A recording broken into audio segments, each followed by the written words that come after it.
Henry, bagaimana perkembangan olah TKP termasuk juga pengangkatan badan bus?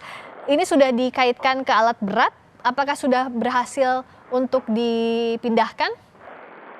Ya, Priska dan juga saudara, seperti kita lihat di layar televisi, bahwa jika badan bis sudah mulai dibalikkan dengan menggunakan derek alat berat dan prosesnya tengah dilakukan oleh pihak derek Jasa Marga Tol Cipali, dan bus sudah ditarik dan sudah mulai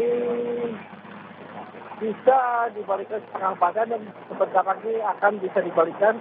Namun prosesnya harus hati-hati karena menghindari pentalan dari bis bisa dilakukan.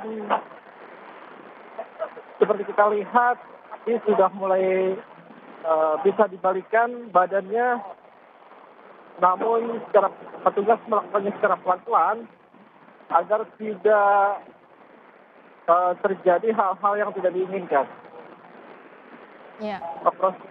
Proses evakuasi sendiri menggunakan derek alat berat berukuran besar, sehingga proses pembalikan pun dilakukan dengan menggunakan kren ke atas, ditarik dari tengah bagian badan dan kemudian di bagian tengah badannya ditarik juga sehingga badan bis bisa dibalikan dengan selamat dan tidak menimbulkan sesuatu apapun yang terjadi di sini. Baik, Hendrik, kami akan tunggu lagi bagaimana perkembangan terkini. Informasi terakhir dari lokasi, 12 orang meninggal dunia sudah dibawa, sementara korban luka lainnya juga sudah dibawa ke rumah sakit di Purwakarta. Saat ini yang Anda lihat adalah pengangkatan badan bus dari kilometer 73, lokasi kecelakaan bus Handoyo.